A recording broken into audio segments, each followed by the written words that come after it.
वक्ताओं ने कही।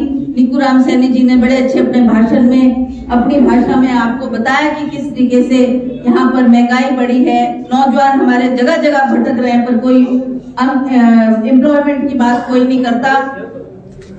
तो आज हम इस बात को लेकर लोगों के दरबार में जाना चाहते हैं, लोगों को अवगत कराना चाहते हैं। ये ठीक कहा, यहाँ पर सोनलाल जी ने भी कहा, मेरे से पूर्व वक्ताओं ने भी कहा कि एक सीट को जीतने से कोई इनकी सरकार नहीं हिलेगी, ना नरेंद्र मोदी की सरकार हिलेगी, ना यहाँ पर हमारी यहाँ की जो दो हमारे और भी उपचुनाव होने हैं उससे उनको खतरा नहीं है। पर बात यह है कि आखिरकार हम प्रधानमंत्री को सोचने के लिए मजबूर कर देंगे कि क्यों हारे वो बीजेपी की सीट मंडी पार्लियामेंट्री हल्के की, तो वो भी सोचेगा कि हाँ महंगाई का एक बहुत बड़ा मुद्दा था और वो मजबूरन उसको सोचना पड़ेगा। और तब जाकर हमारे प्रदेश की जो ये विकट समस्या है, चाहे बेरोजगारी की समस्या है, चाहे महंगाई की समस्या है, उसके ऊपर रोक लगाने के लिए हम उनको मजबूर करेंगे। ऐसा मुझे विश्वास है कि आप लोग सभी अपनी 30 तारीख को अपनी कीमती वोट देकर उस पर मोहर लगाकर यहाँ से भारी बहुमत से कांग्रेस के प्रत्याशी को जिताकर भेजेंगे, ऐसा मेरा मानना है। क्योंकि लोग अब बदलाव चाहते हैं, लोग बदलाव चाहते हैं। वो तो जब आएगा वक्त तो बदलाव करेंगे, चाहे वो अभी जो बीजेपी की सरकार हिमाचल प्रदेश में, चाहे वो केंद्र में सरकार आएगी। जब आएगा वो वक्त तो लोग उनको बताएंगे कि किस तरीके का कुशासन आपका रहा, किस तरीके से लोगों को आपने भ्रमित किया। ये कोई बहुत पुरानी बात नहीं है कि हमारी कितनी स्मरण करने की शक्ति अभी भी हमारे को है कि जब प्रधानमंत्री जी ने पहला इलेक्शन लड़ा तो उस वक्त कैसे ये मोदी मोदी मोदी का एक माड़ा हर व्यक्ति जपता था कि जी मोदी हमारे लिए पता नहीं क्या कर देगा। ठीक है, हर घर की समस्या होती है, हर घर की परेशानी होती है, कोई कौन नहीं चाहता कि मुफ्त में आपको 15 लाख रुपए मिल जाते। मोदी ने कहा कि ये कांग्रेस सरकार के कार्यकाल में जो ये पैसा विदेश भेजा है मैं इसको लाऊंगा और हर व्यक्ति के खाते में 15 लाख रुपए जमा होंगे। उससे भी लोग थोड़े भ्रमित हुए, लोगों ने सोचा कि वाकई जैसा यहाँ पर अभी कहा कि वो पासबुक लेकर अपने खाते में देखने जाते थे कि जी कब वो 15 लाख हमारे खाते में आएंगे, तो ना वो 15 लाख की धनराशि किसी के खाते में आई, वो भी एक झूठा प्रलोभन मोदी जी ने दिया। उसके बाद मुझे याद है कि उन्होंने हर मंच से ये कहा कि मैं एक साल में 2 करोड़ बच्चों को रोजगार उपलब्ध कराऊंगा। तो 7 साल हो गए, अगर वैसे ही चलते तो कम से कम 14 करोड़ बच्चों को वो रोजगार उपलब्ध हो सकता था। परंतु 14 करोड़ तो बहुत दूर की बात है, परंतु यहाँ से कुछ चंद हजार लोग भी नहीं है जिन बच्चों को रोजगार उपलब्ध करवाया गया। आज महंगाई की बात यहाँ पर की, हर घर ग्रस्त है, यहाँ बैठी है महिला, इनको पूछो आपने सुबह और शाम को जो अपना गैस सिलेंडर ऑन करना होता है उसमें भी आप देखते हैं, जैसे उन्होंने बोला तुड़का लगाने के लिए एक छोटा सा चम्मच लिया जाता, तभी इसका तुड़का लगाया जाएगा। क्यों? क्योंकि वो भी चाहती है कि थोड़े कीमत में अपने घर की रसोई को चलाऊं, चाहे वो तेल खरीदने की बात है, चाहे राशन खरीदने की बात है, चाहे वो गैस सिलेंडर लेने की बात है। आप सब जानते हैं कि ये दुख तकलीफ, ये समस्या हर घर में, चाहे वो गरीब है चाहे अमीर है, ये तकलीफ सभी को है।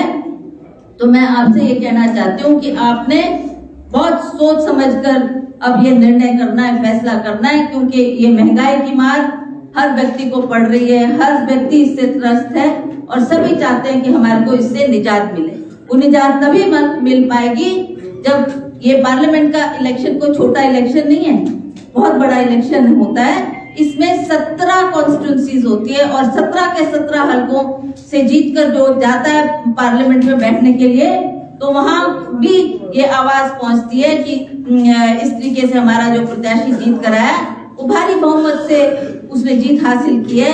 और इसमें कम से कम 6 डिस्ट्रिक्ट इन्वॉल्व है। आप देखो लाहौल स्पीति का क्षेत्र है, वहां का जिला है, कुल्लू का जिला है, उसी तरह से आपका भरमौर का जिला है, चंबा का जिला जहां पर पांगी भरमौर के वोटर्स भी इसी पार्लियामेंट्री हल्के में है, मंडी का जिला है और जिला शिमला है जिसमें रामपुर भी है। तो इस तरीके से ये बहुत बड़ा एक संदेश मोदी जी के तक पहुंचेगा, वो अवश्य पूछेंगे क्यों हमारा प्रत्याशी जिसको हमने बड़ा सोच समझ के टिकट दिया वो क्यों नहीं जीत पाया। तब वो मजबूरन सोचेंगे कि ये कमियां हमारी पार्टी में रही है और उनको हम सोचने के लिए मजबूर करेंगे। मुझे विश्वास है कि इन सब बातों को देखते हुए, इन सब कामों को देखते हुए आप लोग अवश्य, आपने पहले भी कांग्रेस पार्टी का साथ दिया है, पर पिछली बार हम विधानसभा में अपने सोनलाल जी को वहां तक नहीं पहुंचा पाए, ये भी थोड़ी कमियां रही। उसमें भी मुख्य कारण यही था कि मोदी की माला जपते जपते दूसरा इलेक्शन आ गया, तब भी लोगों ने वो माला नहीं छोड़ी कि वे नहीं मोदी की माला, पता नहीं मोदी हमारे को क्या कुछ नहीं कर देगा।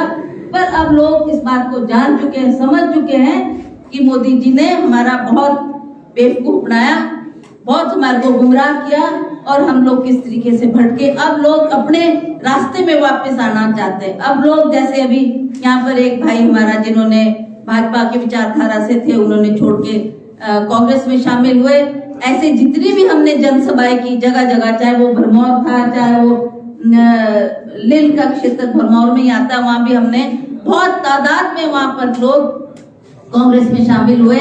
उसी तरह से आपने देखा जोगिंदर नगर में कल मेरी मीटिंग्स थी, वहां पर भी काफी लोगों ने बोला कि नहीं जी हम दोबारा कांग्रेस में आना चाहते हैं, हम भ्रमित हो गए थे, हमको धोखा लगा, तो वो भी वापस आए।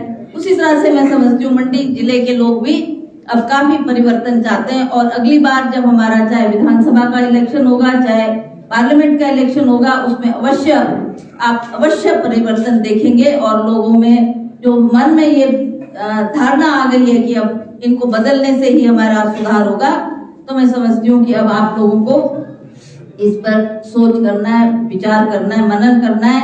और आप जानते हैं जैसा मैंने कहा कि 17 हल्के हैं, 17 हल्कों का दौरा करना है और ये रास्ता भी बहुत लंबा है। जैसे मैं भरमौर गई तो 10-11 घंटे लगे मुझे भरमौर पहुंचने में, तो उसी तरह से आने में उतने ही घंटे लगे।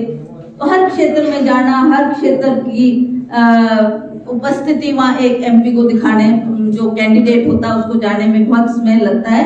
तो मुश्किल से हमारे पास 15-20 दिन है। इन 15-20 दिनों में हर क्षेत्र में जाकर अपनी उपस्थिति करनी है। मैंने एक दिन ही केवल सुंदरनगर को दिया, वैसे कल एक दिन मैं जोगिंदर नगर में थी, कल परसों सरका घाट हूँ, फिर इसी तरह से हर क्षेत्र में एक दिन दे पा रही हूँ। पर मुझे पूर्ण विश्वास है कि आप जितने भी यहाँ पर हमारे युवा वर्ग है, महिलाएं हैं, बुजुर्ग हैं, नौजवान साथी है, आप इस आवाज को हर घर तक पहुंचाएंगे, हर वोटर तक पहुंचाएंगे। इसको आपने धीमा नहीं पड़ने देना। अभी तो आप इतना जोश दिखा रहे हैं, पर ऐसा ना हो ये बीच में ठंडा पड़ जाए और फिर लोग उसमें कोई ढील आ जाए। तो इसलिए मैं आपसे आग्रह करती हूँ कि इसमें आपने यही जोश, यही भावना से आगे काम करना है और सभी को अपने बूथ स्तर में जितने भी हमारे बूथ है उसमें हमारे जितने भी पार्टी के कार्यकर्ता हैं उनको सशक्त करना, उनको मजबूत करना, ताकि हम कहीं भी हमारी कोई कमी ना रहे और हम एक वोट कांग्रेस के पक्ष में डालकर हम कांग्रेस के प्रत्याशी को यहाँ से भारी बहुमत से जिताकर भेजें।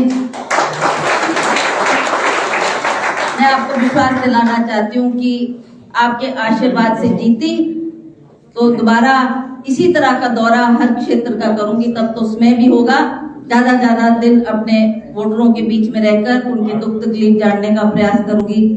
जो उनके काम है वो चाहे केंद्र से संबंधित है, चाहे यहाँ की सरकार से संबंधित है, उन मुद्दों को भी हम सरकार के समक्ष रखकर उसका समाधान करने का प्रयास करेंगे। जब मैं पिछली बार एमपी थी तो एक एमपी को एक साल में 2 करोड़ मिलता था। अपनी मत मुझे पता कि वो सांसद दीदी ज्यादा बढ़ गई है कि उतनी है, पर फिर भी मैंने प्रयास किया कि वो 10 करोड़ जो हमारे को एक साल में मिला उसको बराबर हर हल्के में बांटा गया। कोई भी हल्का ऐसा नहीं बोल सकता कि हमारे को सांसद दीदी नहीं मिली। जब मैंने दौरा किया, जो लोगों की डिमांड थी, जैसा सोनलाल जी ने पुल का जिक्र किया, सामुदायिक भवन का जिक्र किया, सड़कों के लिए जहां भी जो डिमांड आई तो उसके अनुसार हमने वो धनराशि लोगों के बीच में बांटी। तो आइंदा भी मेरा यही कार्यशैली रहेगी, इसी तरीके से मैं लोगों के बीच जाकर उनके दुख तकलीफ दूर कर सकूं और मुझे पूर्ण विश्वास है कि इसमें आपका पूरा सहयोग मुझे मिलेगा। आप सब जानते हैं कि आज राज साहब की कमी हम सबको खल रही है। जितने दुखी हम उनके परिवार के लोग हैं उससे ज्यादा दुखी मुझे लोग लगते हैं। जितने भी लोग आए सबने इतना दुख व्यक्त किया कि जब उन्होंने ये खबर सुनी तो मुझे नहीं लगता कि हिमाचल प्रदेश में कोई घर ऐसा था जिसने रात को अपने घर में चूल्हा जलाया होगा या रोटी पकाई होगी या खाना खाया होगा। इतने लोग दुखी हुए उनके जाने से। तो आज मैं समझती हूँ कि अगर उनको याद करते हुए मैं ईश्वर से भी प्रार्थना करती हूँ कि हे ईश्वर, वो दिवंगत आत्मा जो हमको छोड़ के गई है उसको अपने चरणों में स्थान देना, उसको अपने पास करीब रखना, ताकि जो सुख उन्होंने इस मनुष्य जब जीवन में पाया है, जो चाहा वो ईश्वर ने उनको यहाँ दिया है, आगे भी उस आत्मा को उसी तरीके से आपने अपने चरणों में स्थान देकर उनको खुश रखना। ऐसी हम आपसे ईश्वर से प्रार्थना करते हैं। मुझे पूर्ण विश्वास है कि आप लोग सभी उनके कामों को देखते हुए, उनके द्वारा जो विकास के कार्य पूरे हिमाचल प्रदेश में हुए हैं, उन सबको याद करते हुए आपने अवश्य अपना एक वोट उनको देना। और इन्हीं शब्दों के साथ मैं आप सबका बहुत बहुत आभार प्रकट करती हूँ, धन्यवाद करती हूँ और उम्मीद करती हूँ कि जीतने के बाद आपका दोबारा दर्शन करने का मुझे सौभाग्य प्राप्त होगा। और यहाँ पहुँचने पर जो आपने स्वागत किया उसके लिए भी मैं, और अपना कीमती समय दिया उसके लिए भी मैं आपका दिल की गहराइयों से बहुत बहुत आभार और धन्यवाद प्रकट करती हूँ। जय हिंद, जय भारत।